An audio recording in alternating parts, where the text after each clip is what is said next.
Oh, interesting. Hmm.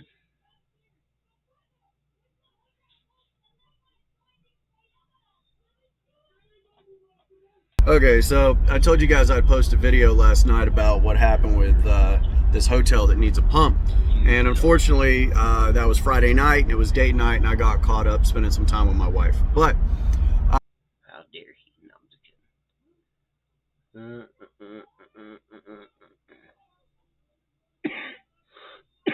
kidding.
My gentle and of course very modern apes, today we are here to respond to a series of articles that an intelligent design website called Evolution News put out about me as a response to a video that I made a few months ago covering their article on primate phylogeny. That's right, this is now the world's stupidest and lamest.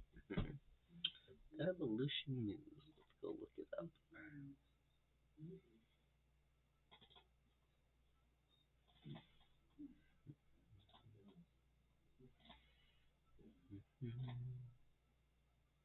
Okay, cool.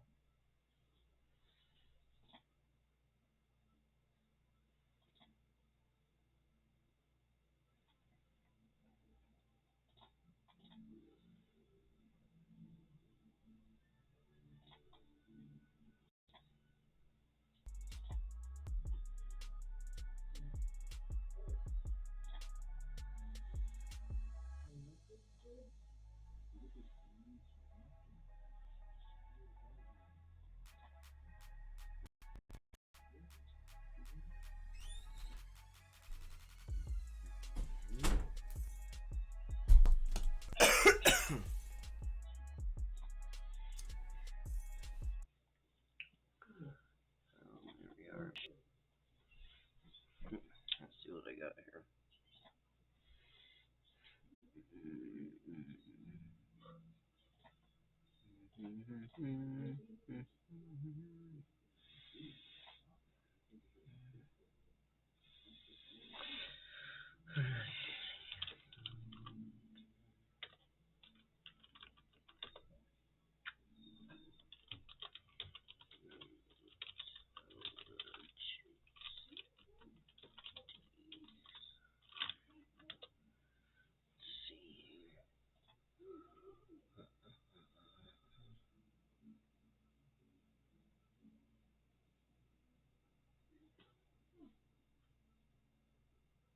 Pseudoscience.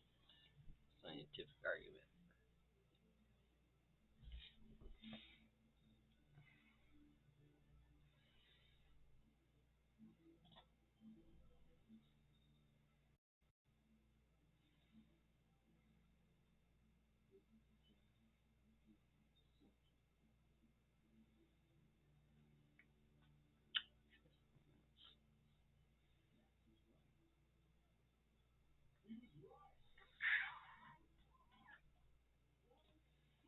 Is that the right one? Oh.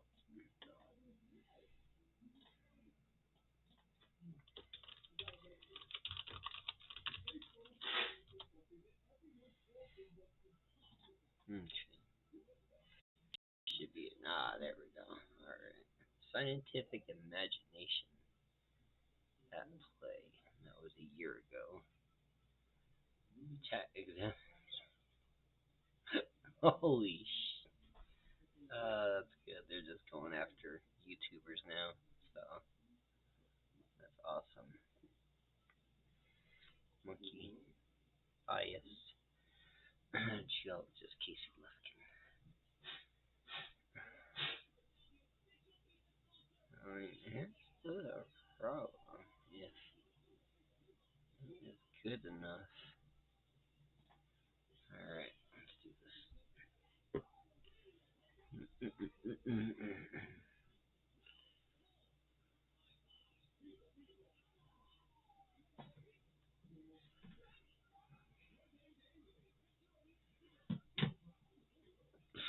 I mean, the electric cell. Rosen House's Whoppers.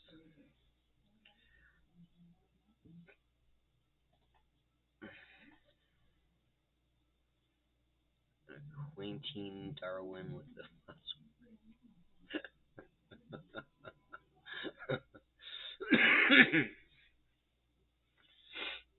Oh God! From Jews, Darwin explores what we've all learned from the fossil record. The classic ID, the future. Nickel.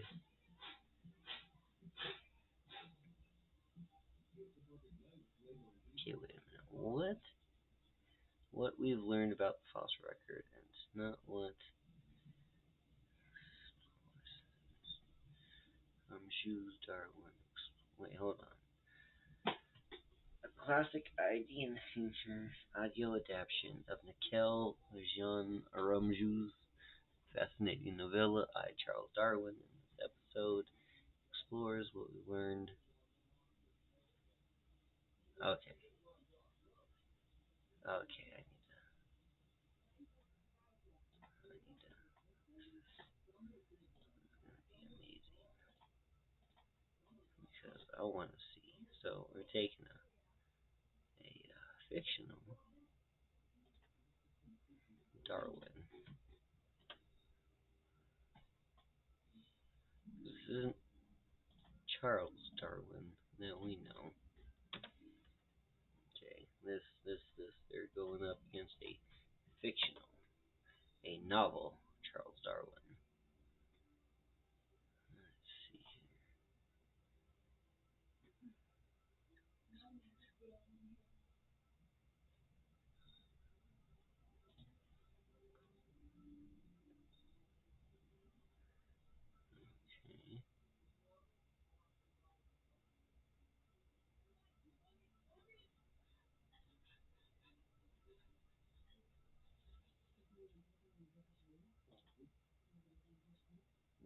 Okay, hold on. Are you there? Taking a book of Charles Darwin if you was an alien. Or an ET, right?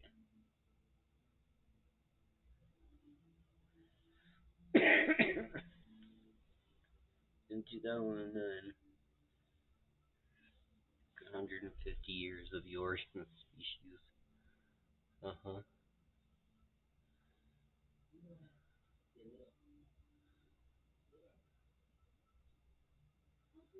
Astonished by the molecular biological revolution message.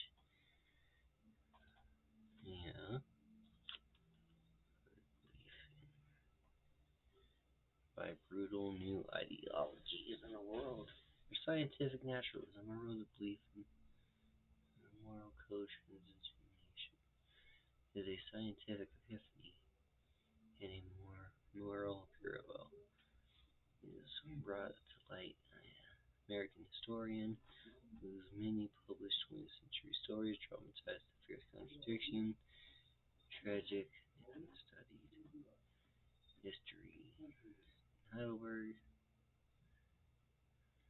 reforms carried through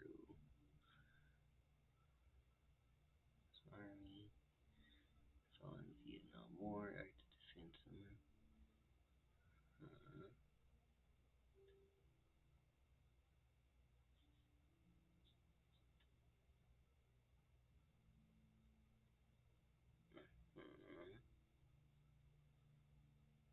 okay. I mean, there's no.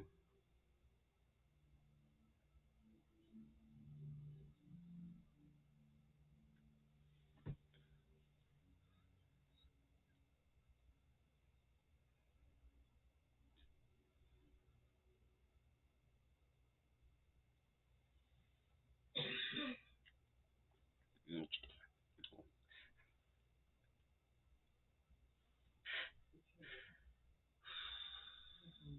I can't do it. I can't. This is ridiculous. Like, Quentin Darwin continues the app. Explores what we've learned about the fossil records. It's not what you expect. Okay, I get it now. I get it. So, got it. So they're talking about. Okay, it's not the best. Let's see here. Limits of Darwin.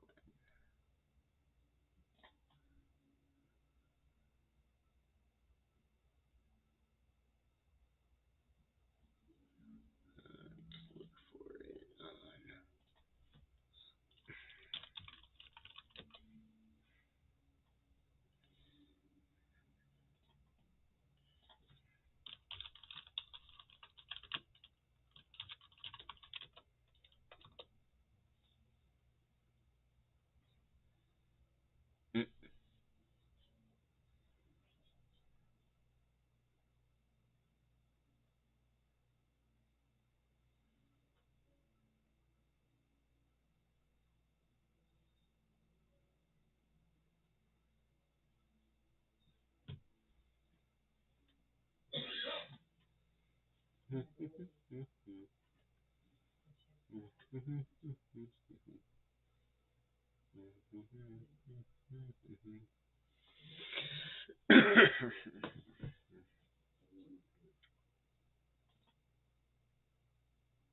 Just not close by.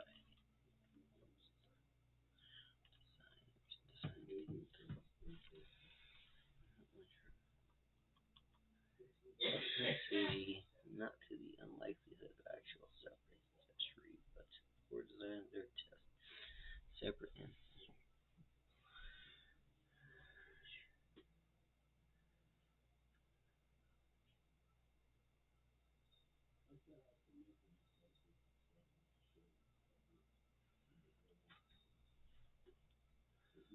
Well, and that's the thing is we don't know how design works. Biochemist, metabolic, biologist. Okay, so biochemistry, biophysics.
Interesting.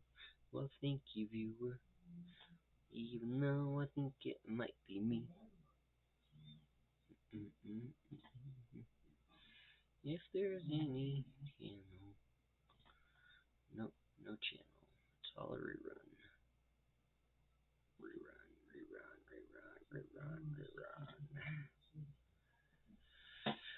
Alright, so let's go here. Drama channel. So I thought what we would do today is read through these articles, assessing them critically, both in relation to my previous video and also to the intelligent design movement as a whole. The first article is titled, "I Got Critiqued by YouTuber Gutsick Gibbon.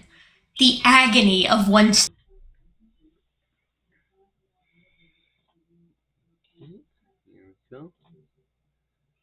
Got it right here.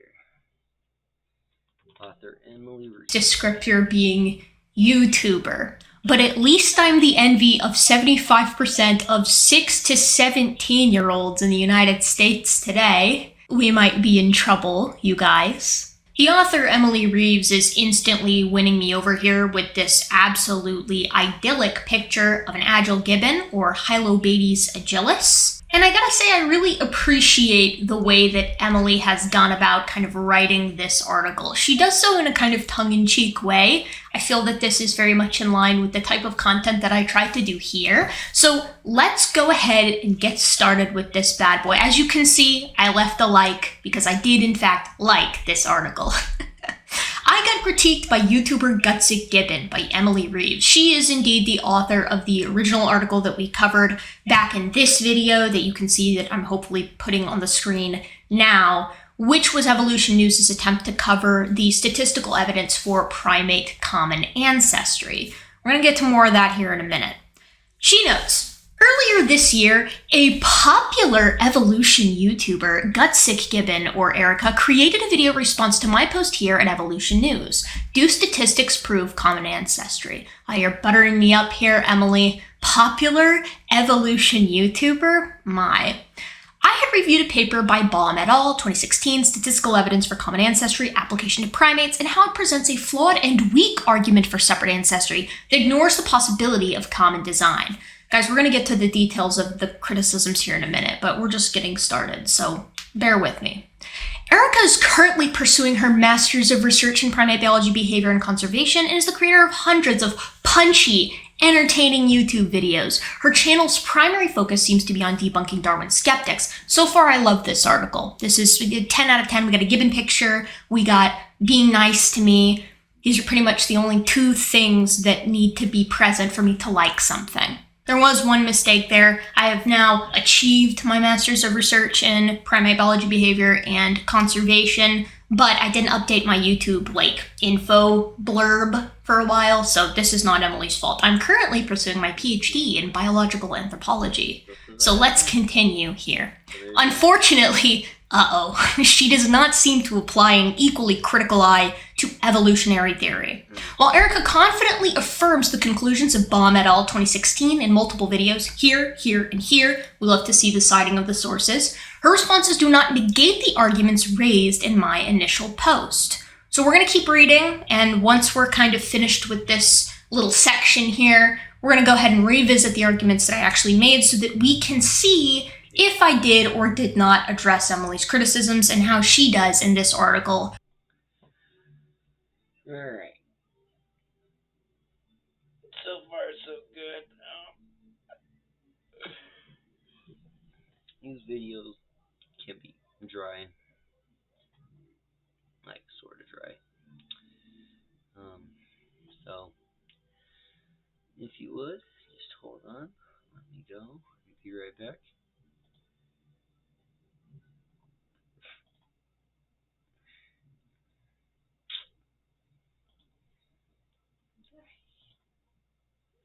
Sorry, guys. Sorry.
I'm just filling you up.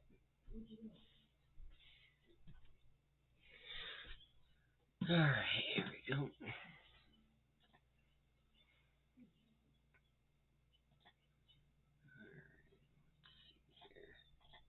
Addressing mine.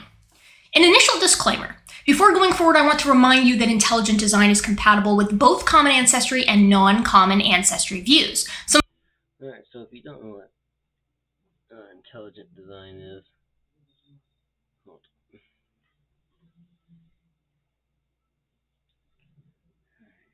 Stream.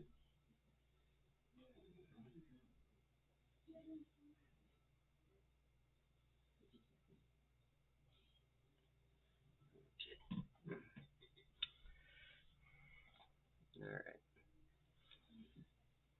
Okay, so we good? We good? Alright, we good.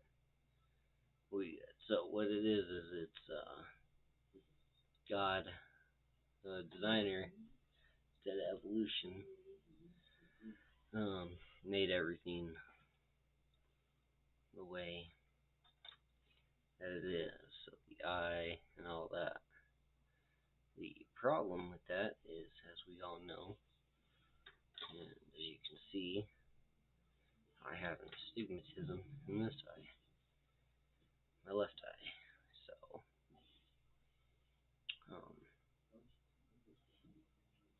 that's not very well designed. And it was brought up over years and years and years. But let's go from there. You know what? Let's change it. Let's change it a bit. Let's do this. One thing that I do is I will check up on military stuff. I haven't on the stream.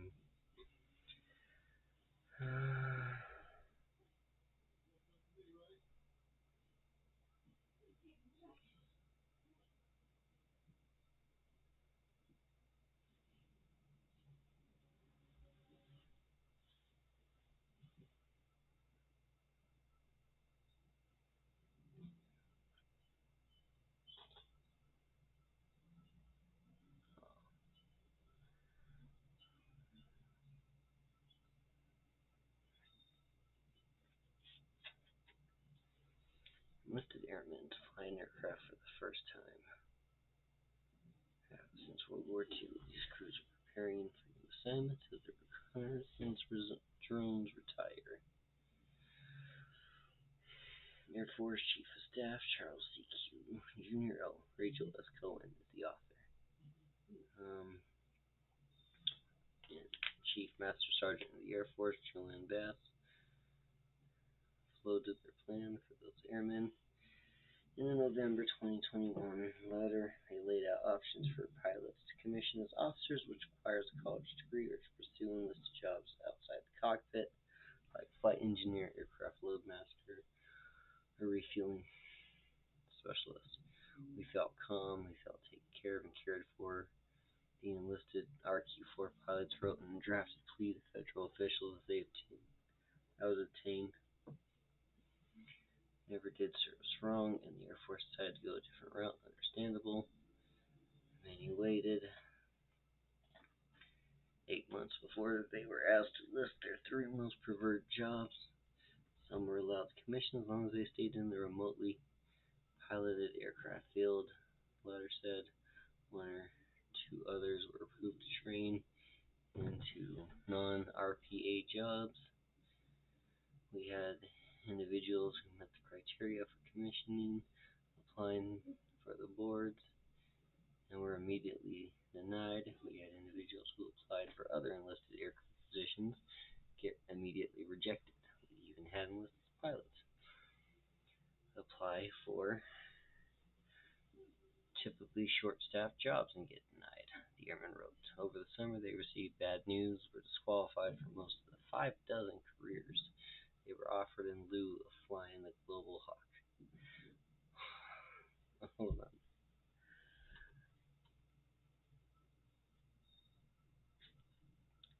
These guys who flew the RQ-4 Global Hawk, right, recon drone, got denied in understaffed fields related to IT or comms. What?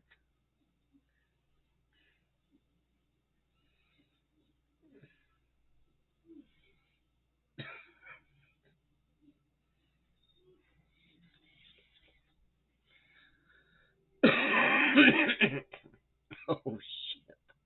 They were deemed too experienced or too high ranking for the opportunities available for them.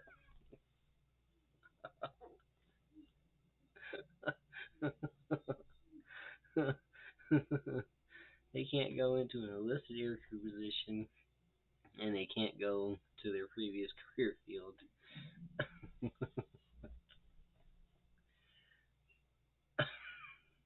But they have to compete against the rest of the Air Force during the annual retraining cycle. What?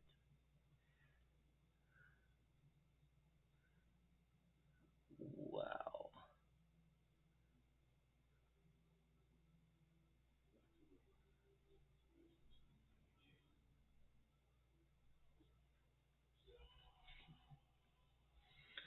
So these guys don't get it going into the career fields that were recommended for them instead of doing the RQ4 program. Yeah, the Air Force is messing up. And then those who want to become pilot or officers need to meet the requirements to become officers. Hold on. Sorry, guys. There we go.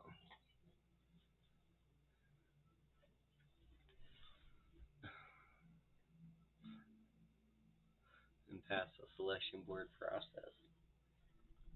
What? So you're saying you can't add 1,500 more officers?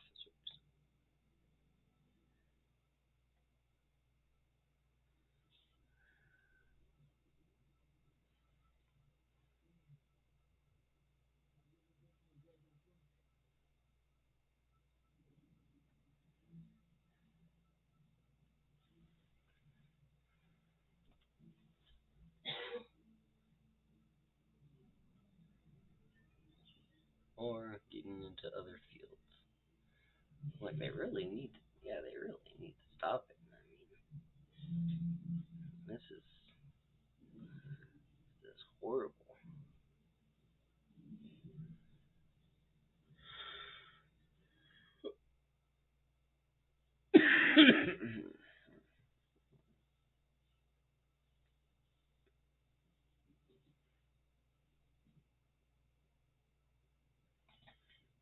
Loiter at 60.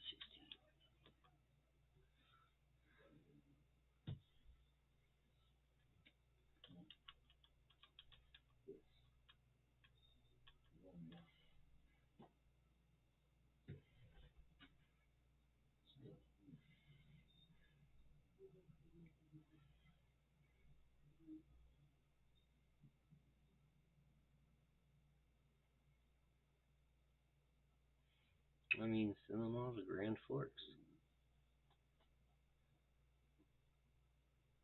Yeah, Grand Forks in North Dakota. Just send them there.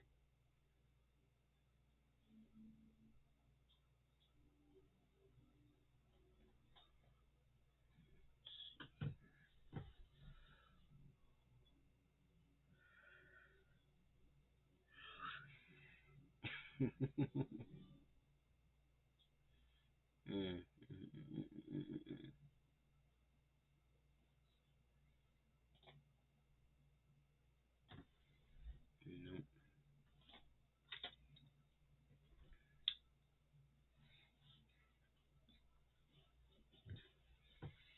Okay, let's send this back over here to YouTube.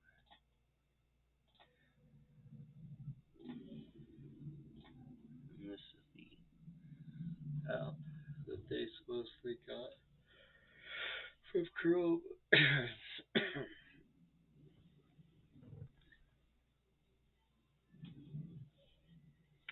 So let's do.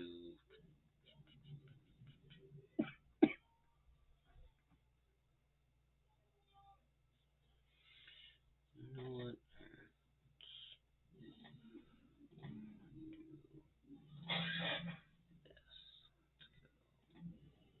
Let's do some play incorporated evolved. That's what we do.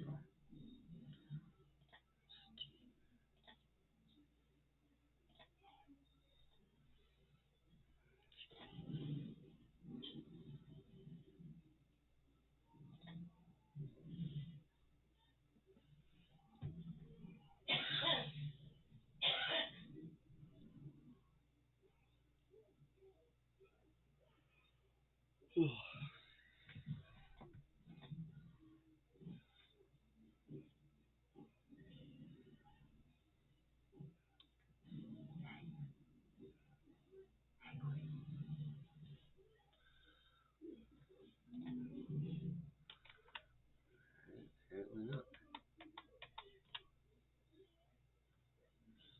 Apparently not. Okay. That's interesting.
share.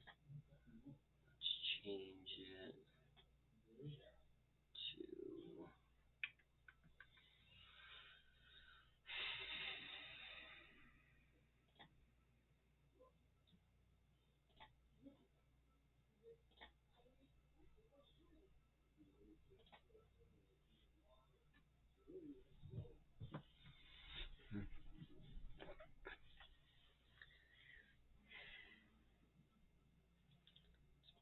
YouTube. Let's close this. And let's do.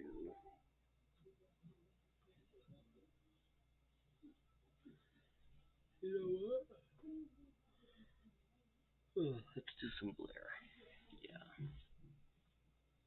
Let's do some Blair. Alright.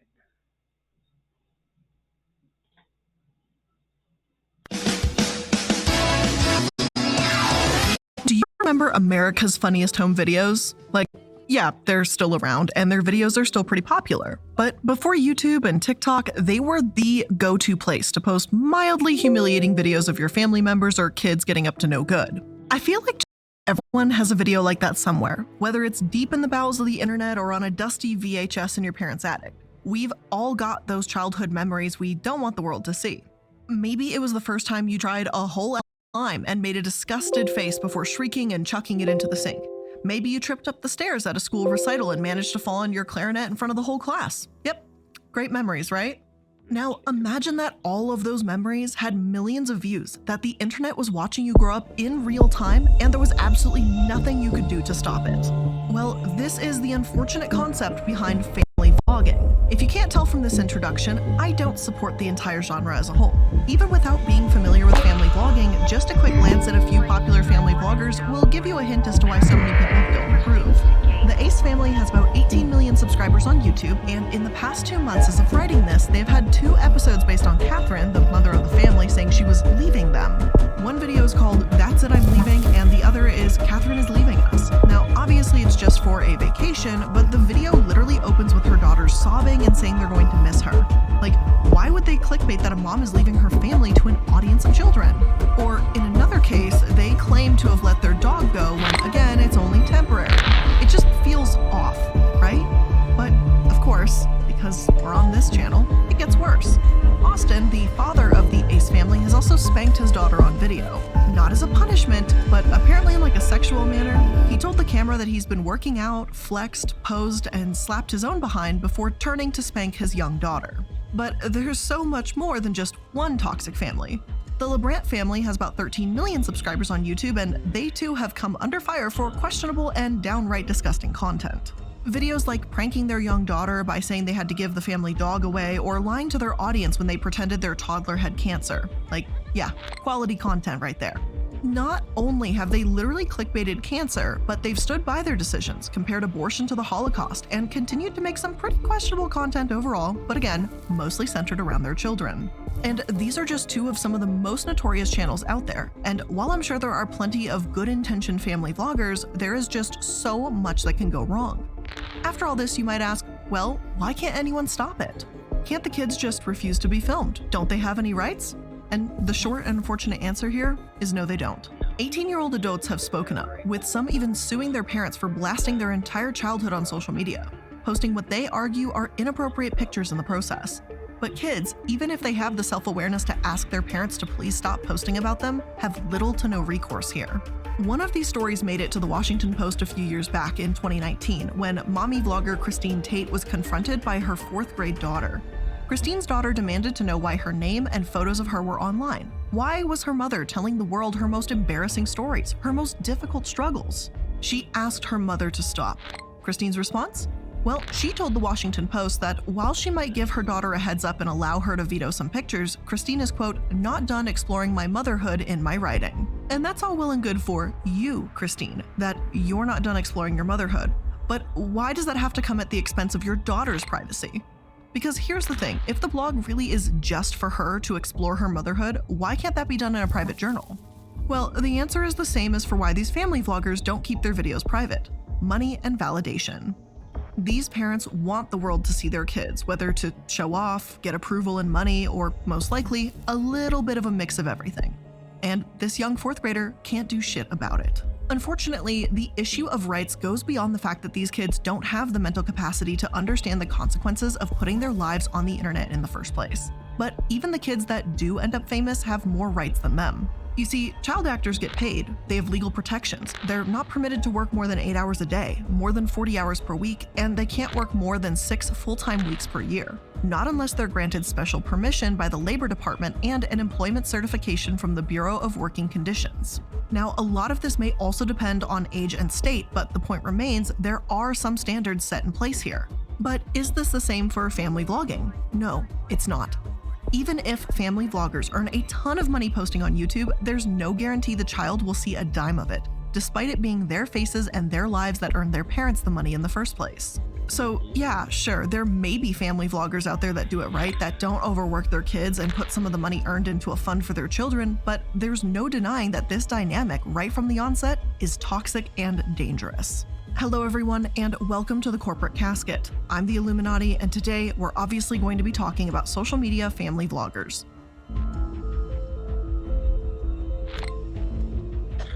Show Catherine what you have in your hand. Show Catherine.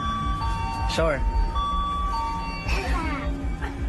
She said it's a lollipop.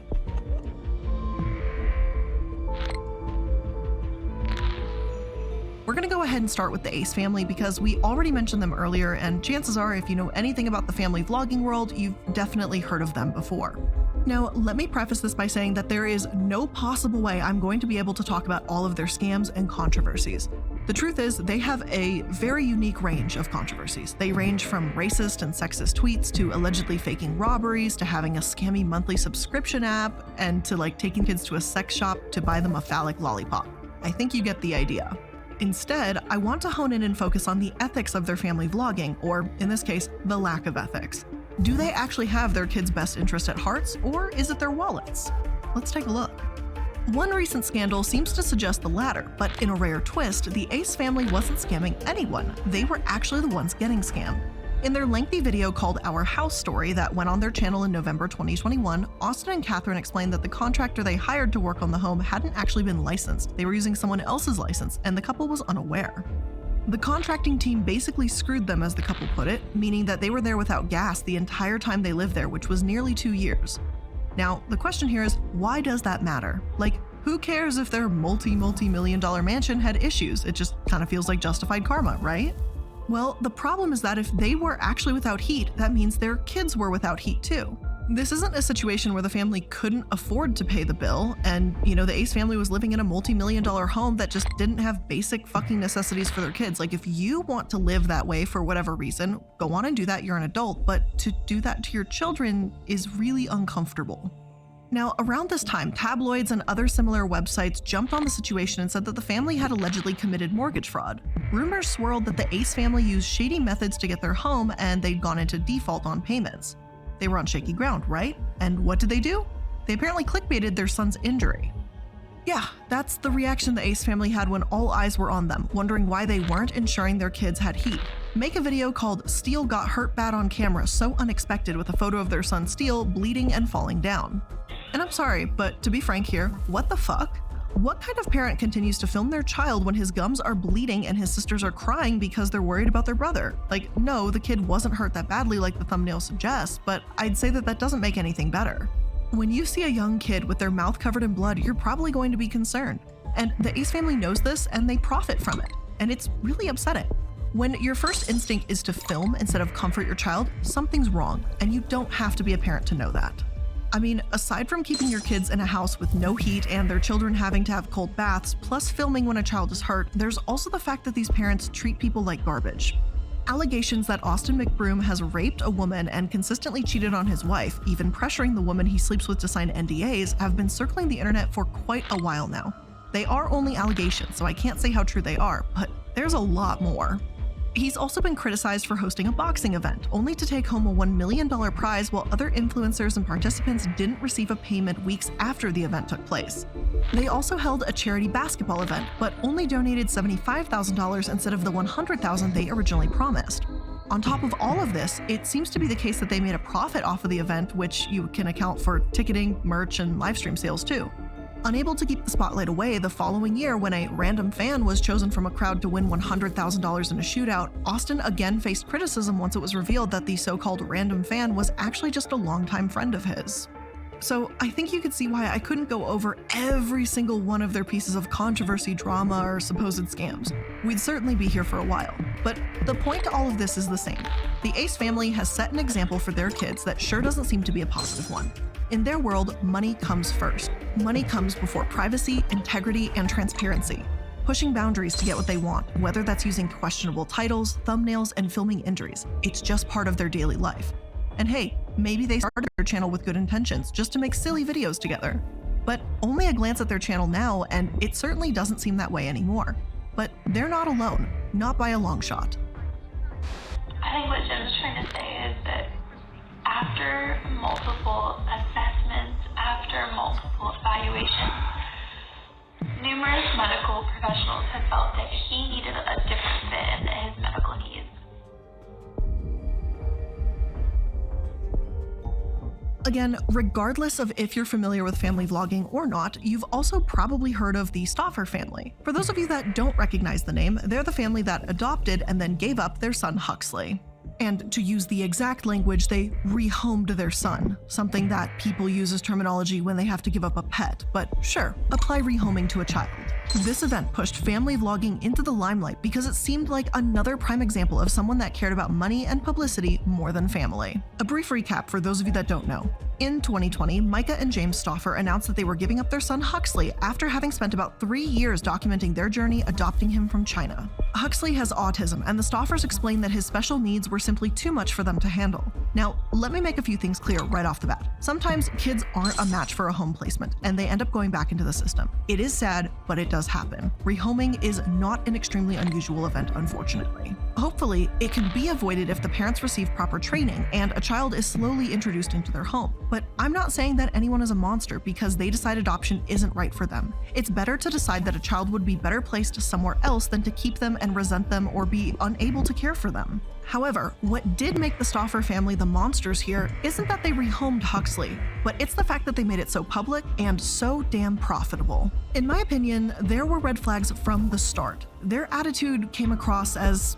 I know this term is a bit overused at times, but it is pretty textbook here. It came across as like a white savior complex. Whether or not it was Micah and James's intention, the whole narrative around Huxley's adoption felt, for many, to be one of the "we're rescuing this child from a foreign country."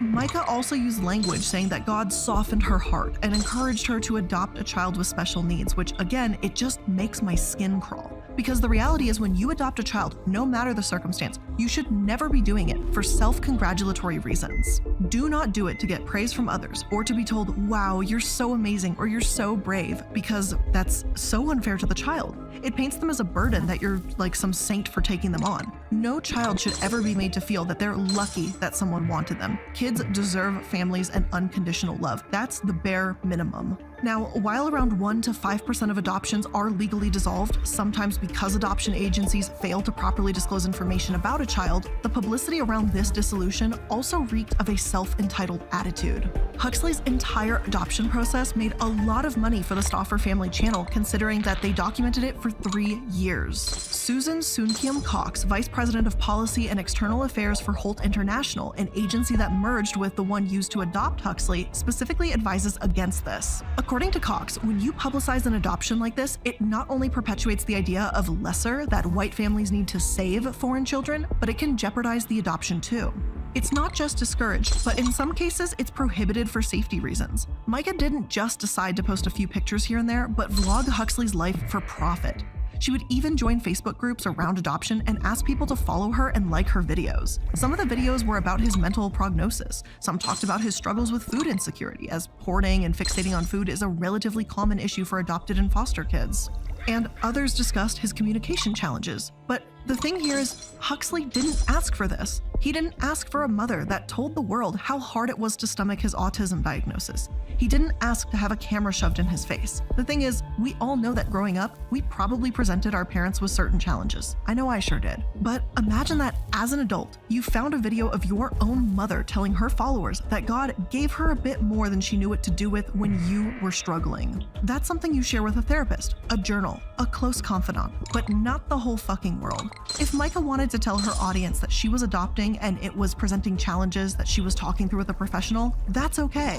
Maybe someone can relate to that and find solace in it. But to detail those challenges and put Huxley's fits online, for fuck's sake, there should be a line somewhere.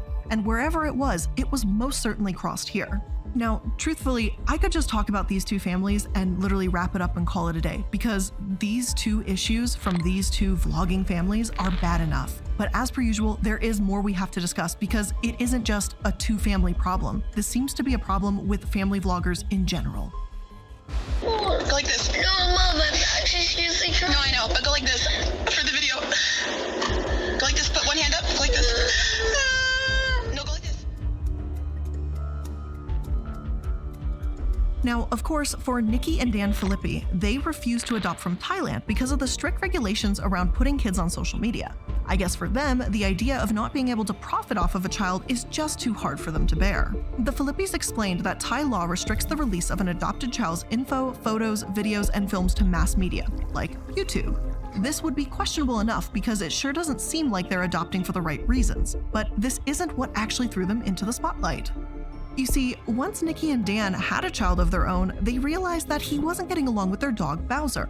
According to them, their bull terrier had a bit of an aggressive side and had bitten their son Logan. After what they called a lot of counsel, they decided to just put their dog down. And again, this whole fucking horrific journey was posted every single painful step of the way. Making it even worse is the fact that Logan was unintentionally teasing the dog by taking some of Bowser's food, so it didn't seem as if this dog was nipping for no reason either. Logan had also hurt their dog's ear, so is it any wonder that the dog might be defensive when their kid was hurting it? I mean, their baby hurt their dog, but they weren't about to put the baby down, right? Of course not. That would be ridiculous. Their baby didn't know any better. So why is it any different that they were so quick to put down their dog? It just seems like they were not properly training their dog or their kid, or if they had been, then I guess that was one thing that they just so happened to not share with the world on social media. And I feel like they absolutely would have put dog training on their channel to show the world how amazing and responsible they are if they were willing to have a fucking, hey, we're about to put you down, goodbye forever photo shoot, but that's just my opinion. And by the way, that is the thing they did. They did a photo shoot right before they put the dog down too. It's just so cruel, so inhuman, so tone deaf, it's disgusting. Anyway, at the end of all of this, a dog was put down that, to the rest of the world, seemed like he could have been easily rehomed. This wasn't exactly the only fault people found with this couple though. They also spread anti-mask, anti-vax, and anti-BLM values on their channel. They were exposed, and deservedly so. The Ace family, Stoffers, and Filippis all had giant falls from grace because the facade was ripped right off of their wholesome family image. But there are also family vloggers that, frankly, have never been all that happy and wholesome. From the very beginning, the Daddy of 5 YouTube channel made disturbing, dark videos that they called pranks with their children. But these were no pranks, let me make that clear. This was pretty much straight up child abuse, screaming and swearing at their kids until they cried. The parents claimed it was all supposed to be family fun, but as the views climbed, they started pushing that shock value.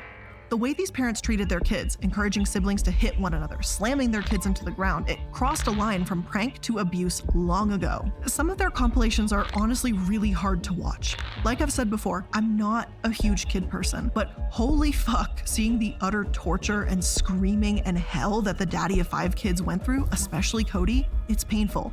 And it really hurts to watch. Because again, no child deserves to be treated this way, and you don't need to be a parent to see that this isn't parenting, at least not good parenting. The Daddy of 5 parents in the case, if you can even call them parents, were sentenced to probation for their neglect, and their 2 children, Cody and Emma, were taken away. While I'm sure that there are some family vloggers out there with the best of intentions, there's just so many infuriating ones that it's just impossible to ignore. There's also another vlogging family called the Prince family. They posted a video about 3 years ago called CPS Took Our Kids From Us Seafood Boil Mukbang, which is quite a title. Now, it has been removed, but you might know this family from a 2019 scandal where the father of the family told his newborn daughter that he thought she was going to have pretty eyes instead of brown eyes, which not a great look, criticizing your newborn's appearance. Jordan Cheyenne also faced the justified wrath of the internet when she posted a video explaining how sick the family dog was, only to accidentally leave in a portion at the end where she told her son to pose for a thumbnail and act like he's crying. Her son said, "No, Mom, I really am crying," to which she continues to pose, make faces, and seemingly fake comforting him for a good clickbaity picture. Just charming behavior.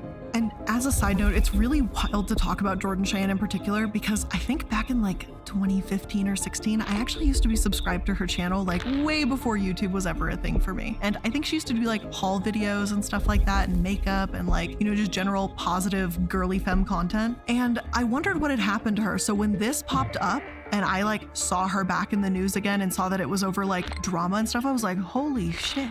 I didn't even know YouTube had unsubscribed me from her, but apparently YouTube did the right thing on that because she's clearly not making content for me. Like, I'm not her demographic anymore. I don't know, I guess that's just a personal note because she used to be someone that I used to subscribe to. I don't subscribe to many channels, so like the ones that I subscribe to, I guess, you know, I hold them up just a little higher on a tiny little pedestal to be like, I really like this person, and it was just disappointing that now someone that I used to actually enjoy their content is someone I'm now talking about. Now, insulting remarks and frequent filming may be one end of the spectrum, but Daddy05 and 8 Passengers is the other end. Apparently, the vlog 8 Passengers run by Ruby and Kevin Frank has vlogged some incredibly personal moments, from having the talk with their kids to puberty appointments and their daughter's first period. They allegedly forced their son to sleep on a beanbag for 7 months as punishment. They've brandished scissors at their kids and threatened to cut the heads off their stuffed animals, and repeatedly ignored their children's request to not be filmed. Now, I could go on and on about this, really, and honestly, it's pretty obvious there's a lot to talk about. Every single one of these families could have their own episode because they've all done some incredibly disturbing and abusive things in their own way. Even if many parents have good intentions, the fact that this happens so frequently and that vloggers like this are permitted to thrive on YouTube proves that something does need to change. Channels moving in these dangerous directions need more severe monitoring, and these kids need rights, but how do we even make that happen? Now, before we go on to talk about some social media influencer laws, especially surrounding kids and other things that can potentially be done to help curb exploitation, I'm gonna go ahead and place the sponsor here just as close as I can to the end of today's episode. So, ta-da, there was no other place for it, sorry.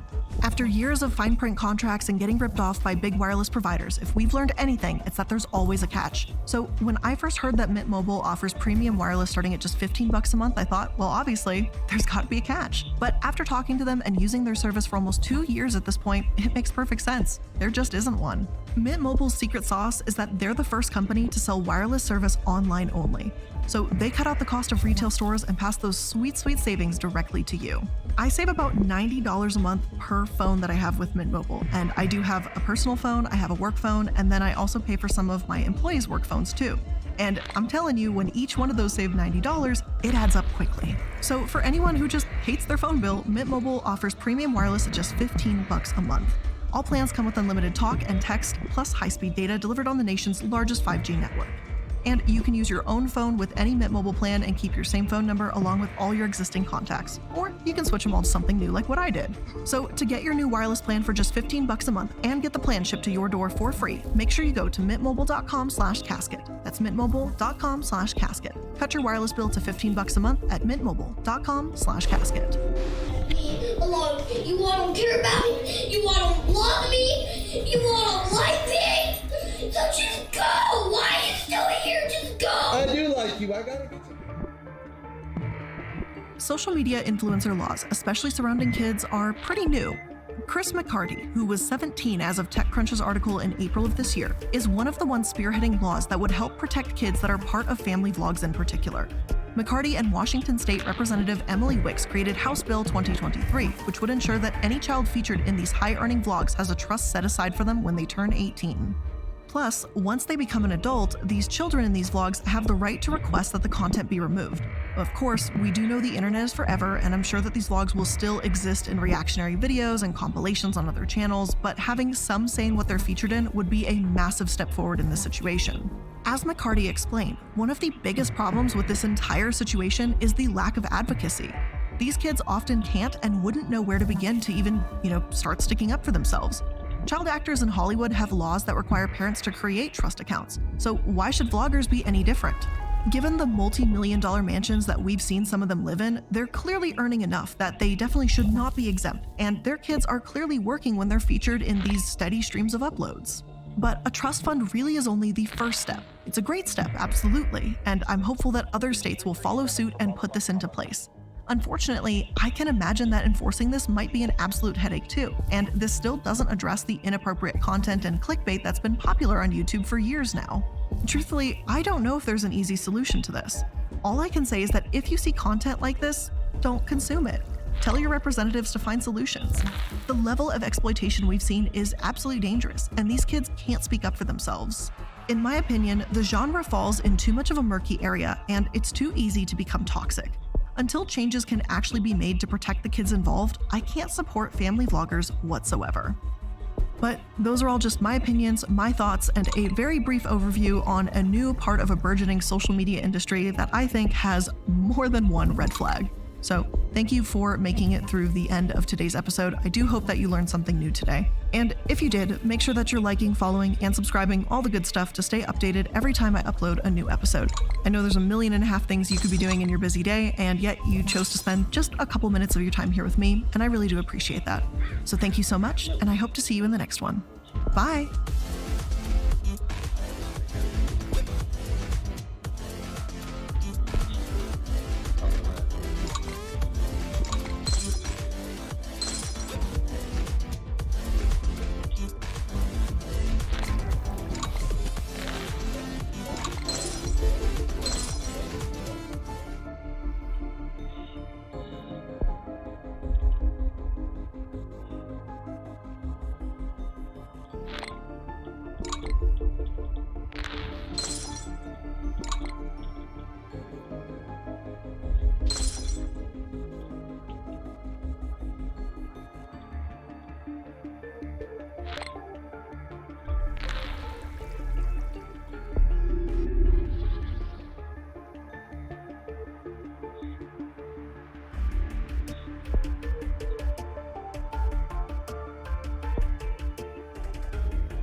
But yeah, that's the thing though.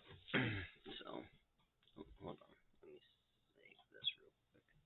Didn't realize that. But yeah, so that's the theme. And we also looking at the chat too.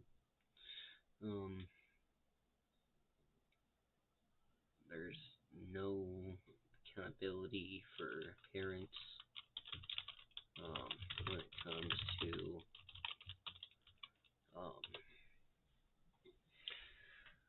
anyway, even not here for a while, but yeah, there's no accountability for these parents who are doing this to these kids. And it's like, you know, there should be one, but just there isn't. There isn't. And could there in the future if people care? Yeah, I'm sure. there could be for, these kids, but nothing. Coming up.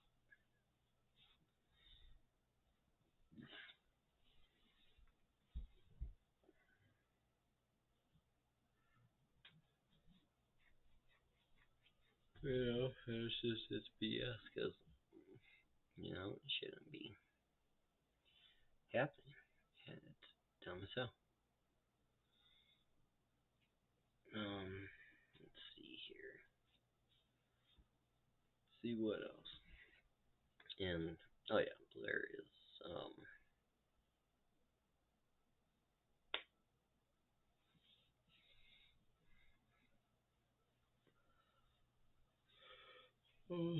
from Colorado, the same state I am, so.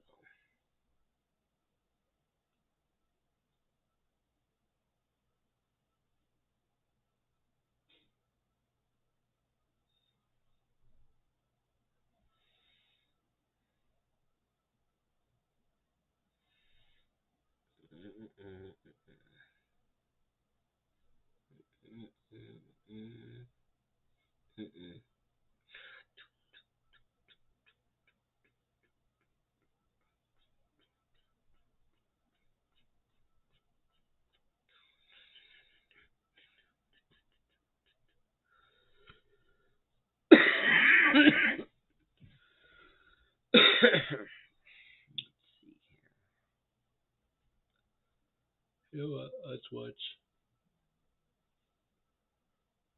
Why did Normandy? If you're into history, you know that the name Normandy comes from the word Northman. The region of Normandy in the north of France became home to a people called the Normans, a famous people from the early medieval period who have been remembered most famously for their conquest of England, becoming the kings of England in 66, as well as for their adventures in the Mediterranean, capturing Sicily and a few other as well. Of course, Normans are famous because they influenced the English language, adding many Norman French words to what had before been a largely Germanic language. I love English, pudding, the softy. But in this video, I want to find out where the Normans came from. How did Normandy become this enclave that mixed both Viking roots with a new French culture? The first Viking was today Normandy around 820. Viking raiders sailed down the Seine and attacked various sites along the coast and along the river. Now, of course, the main date for the start of the Viking Age that's often given in the West, at least, is 793, with the attack on the monastery of Lindisfarne off the coast of England. Now, in the 790s and the early 800s, we see many of these small-scale raids originating from Norway and then from Denmark that attacked largely monastic foundations and other rural areas. But a little bit later on, we start to see much bigger groups of Viking raiders, often several ships' worths or crews coming together to attack somewhat larger targets. And this is what we see occurring in the 830s and 840s, including culminating in attacks on Paris, a very important city in the Western Frankish kingdom as it was then.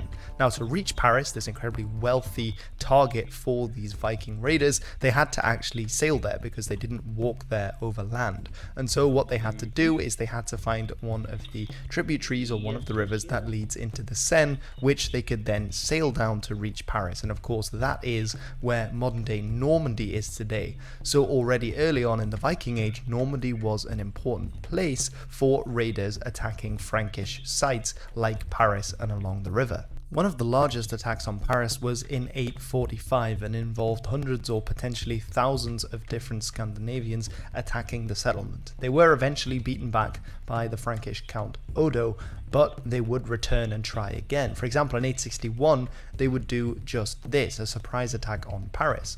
But because of the oncoming winter, they didn't actually sail home, but instead stayed along the River Seine in various ports, as the Frankish annals tell us. And this is the first real sign that they do actually start to settle in the north of what is today France. There are several occasions, archaeologically speaking, where we found some kind of evidence for forts that are being built by these various various raiding parties that are coming down the Seine, often on islands that are in the river, because these are easily defendable points against Frankish attacks if they are attacked from land, so that they only have to fight them on one front. And what's very interesting actually is that one of these has been dated to around 900, and by some archaeologists has been connected to a figure called Rollo, who we'll be talking about a little bit more in this video. Because 11 years later, in 911 AD, the Frankish emperor in the west, Charles the Simple, strikes a deal with one of these heads of these Viking bands that are coming down the rivers in what becomes known as the Treaty of Saint-Clair-sur-Epte.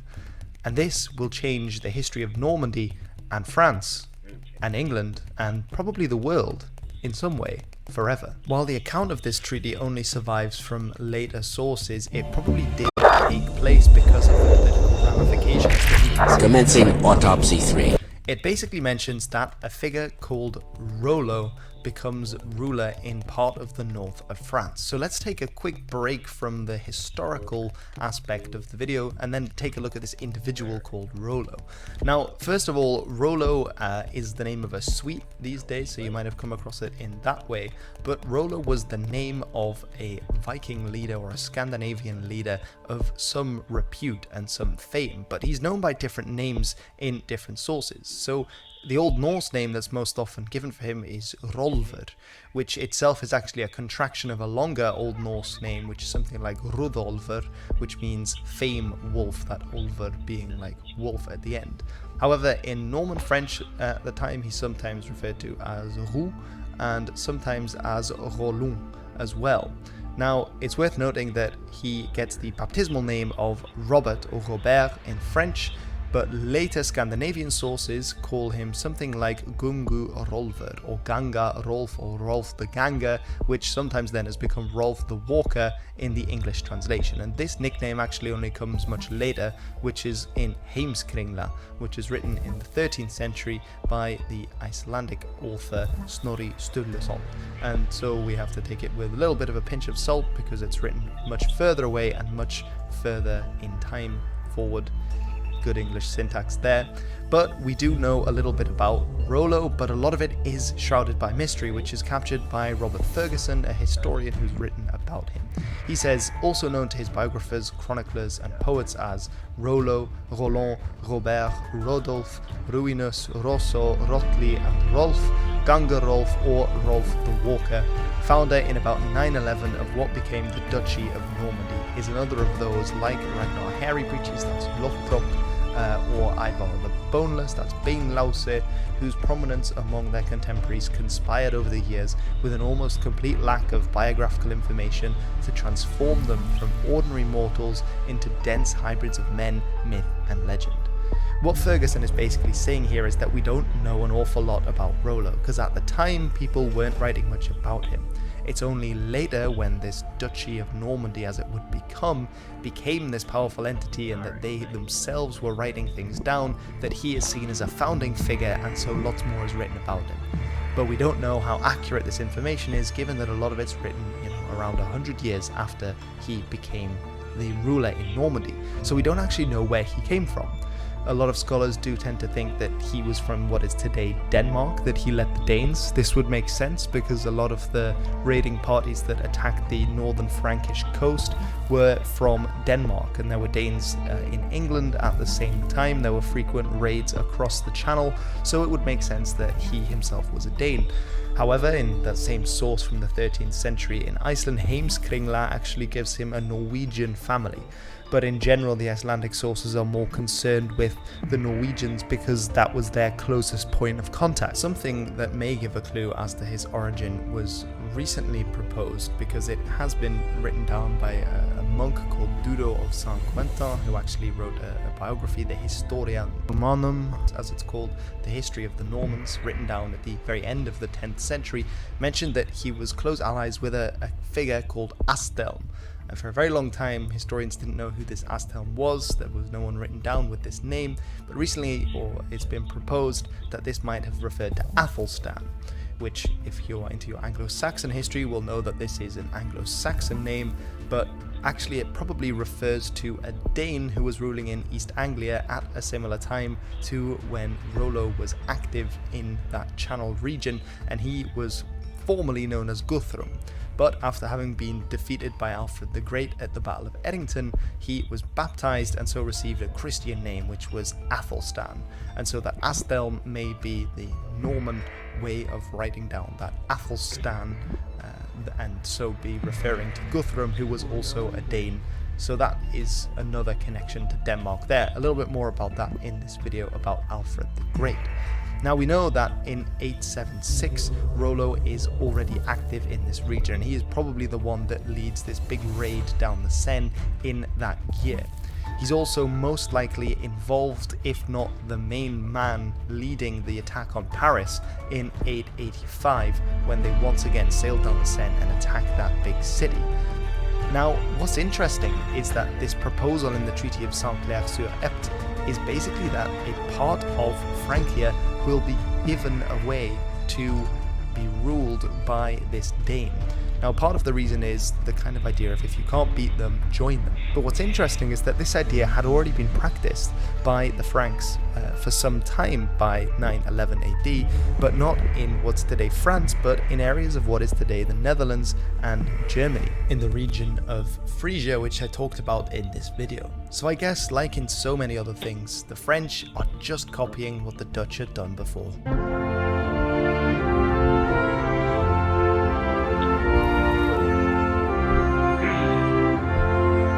Retrospectively, the idea that in 911 the Frankish or the West Frankish emperor would give away part of his land to the Vikings seems a little bit ludicrous, but as I mentioned, they'd actually already been doing this in Frisia for quite some time. What's different about this, however, is that in Frisia they had just been giving these Danish warlords territories in benefice, which meant that they acknowledged the Frankish rulers as their overlords, and they would act as a kind of vassal who would collect taxes that would then be given to the Frankish ruler.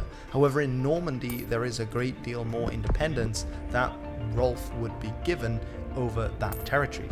We can see a little bit of the thought process as it's written down by Dudo of Saint-Quentin, who was writing, I think, in the time of, it will be Rollo's grandson or great-grandson, who would become one of the first dukes of Normandy in the Historia Normanorum. And he says, "If you will trust us, we will give you advice fitting and wholesome for you and for the kingdom, so that the people who are all too stricken with want may have repose.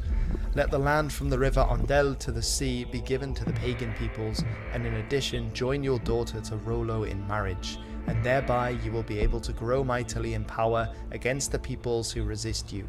For Rollo is born of the proud blood of kings and of chiefs. He is very fair of body, a ready fighter, far-sighted in counsel, seemly in appearance, amenable to us, a faithful friend to those in whom he gives his word, a ferocious enemy to those whom he opposes, a constant and amenable vassal in all things, with a shrewd mind, such as we need."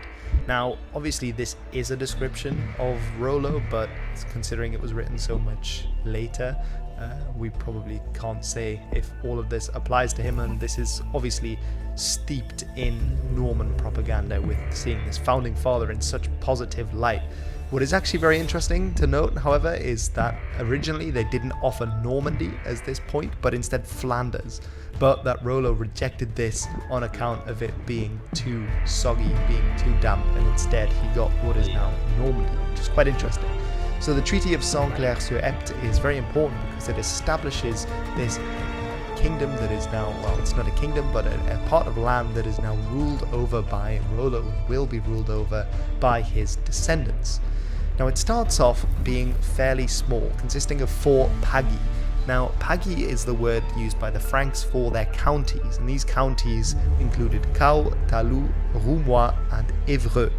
And the capital of this area would be around Rouen, which is where we believe Rollo set up his base of operations. There were also Danish settlers that followed Rollo into this region, but most of them lived in north, close to the shore. Of course, they're very maritime people and like to be connected with the various Scandinavian diasporas that lived in Britain and Ireland and also in Denmark. So they enjoyed being close to the sea to be able to put to sea if they wanted to. So a lot of them lived in the north of Normandy rather than in the south.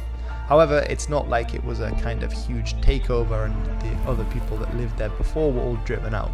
In fact, there is a lot of evidence for intermarriage between them and the local people who were speaking some kind of Old French at the time. And it's thought that the Old Norse language probably died out really quite quickly in Normandy, perhaps even within a generation. If there had been a lot of inbreeding between the various peoples there, then it's likely that the language spread and caught on quite quickly. This area becomes known as Upper Normandy because it's the upper part, but it wouldn't be the entirety of Normandy for long, because in the reigns of Rollo's son and grandson it would actually grow much larger, because in 924 and 933 their territory was extended to also include the neighbouring area of Lower Normandy. In particular, an area of interest here is the Cotentin Peninsula, because this had actually been occupied by Scandinavian settlers before it was given to this Duchy of Normandy. But these settlers, instead of coming from Denmark, which is what the archaeological evidence for most of the settlement in the eastern side of Normandy suggests, the settlements in the Cotentin Peninsula seem to have come from Norse or Hiberno-Norse people coming from originally Norway that were active in the Irish Sea region. So in the Scottish Isles, the Western Isles, as well as in the various seaports in Ireland and in the top of Wales, in areas of northwestern England, they came down and they settled in Cotentin. And so you've got a bit of a mixture of various Scandinavian groups mixing in with the local French and potentially some Frankish population as well. Part of the deal was that Rollo had to accept baptism, which is when he gets the Romanized or the Christian name of Robert or Robert. Another part of the deal was that he had to stop any Viking raiders coming and attacking down the Seine. That was essentially what Charles the Simple, the West Frankish emperor, got out of this, was that he had these crack troops that he had fought against in the past now stationed at the river mouth of the Seine to basically block off any of these waterborne Viking raiders from attacking Paris and causing him huge headache once again. And it seems that Rollo did this really well, because we get no more recorded raids on Paris following this time. Now, Rollo is a very interesting figure, and it seems that he probably becomes acculturized very quickly, just the same as his people, and it's possibly because he becomes somewhat sort of a mixture between his Scandinavian roots and his new sort of Norman or French identity that a lot of his followers do the same. He marries Gisela, which is the daughter of the West Frankish emperor, and so the next rulers of Normandy are themselves genetically a mixture of both Scandinavian and French descent, and so will have been raised with feet in both worlds, so to speak. We also know that he doesn't set up a thing, which is the name for the legislative assembly, but instead follows the legislative practices of the Carolingian world, which is quite different to what was being done in Scandinavia. We also get the idea that the Old Norse language disappears quite quickly, and that most people, especially the aristocracy, start speaking French rather fast, albeit French with a now added Norse flavour, which survives in some words in the Norman dialect. More about that and the acculturation process I talk about in this video about the Normans and their cultural identity. We do, however, get some traces that, they did maintain a Scandinavian identity a little bit longer, and there are certain differences within regions of Normandy. I already mentioned the Cotentin Peninsula, which had been settled by a different group of Hiberno-Norse that had come down from the Irish Sea region, and there we do find a place name called Le Thingland in French, which comes from the Old Norse Thingland. So the land where the thing is held, the assembly of the free people is held. And so we do get clues as to the Norse heritage surviving.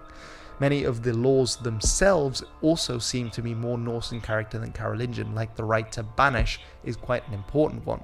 Another homage to the older Norse culture can be found in a 10th century surname that appears in Normandy, which is something like Uskay, which probably comes from the Old Norse word Huskarl.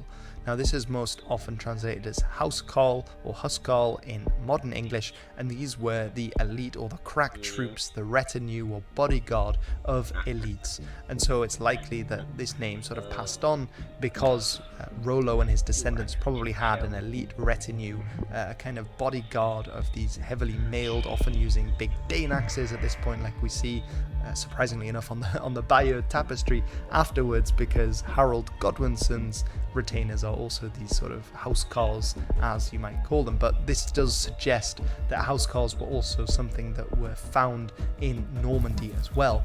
And finally, we also have, of course, the very famous maritime techniques used by the Norse. They are also being employed by the Normans. These ships, they do appear fairly similar in form, at least, to the longships that we find in the Viking Age used by the Scandinavians, as we see them here on the Bayeux tapestry. This video was requested and made possible by House Thornhof, who is one of my very loyal patron supporters, loyal and patient, I might add, Patreon supporters, who is helping me to produce this kind of content, and requested that I make a video about Rollo and the foundation of Normandy. So many thanks to his Caning tier support and for helping the channel out with that. Alright everyone, thank you very much for watching this video about the origin of Normandy, how it came about as this kind of blended culture and settlement of, maybe you'd call them Vikings or Scandinavians, in the very north of Francia. I hope you have enjoyed the video. Let me know what you thought in the comments below. Would you like to see any more videos about the Viking Age in general? What kind of things would you like me to cover? A little bit of personal information for you all here. I have moved house and I am once again a student. I'm once again studying Viking and medieval studies now. So I'm tempted to do a bit more Viking content because I'm working with it all the time. I'm constantly in the library and reading, finding out new things. So if that is something you're interested in, then do let me know in the comments, because that would be great, because then I know what you guys want me to do. Anyway, huge thank you for the kind support and patience of House Thornhof in helping out the channel, and to all my other patrons for doing exactly the same. Thank you all very much for watching, and until the next time, I have been Hilbert, and this has been The History.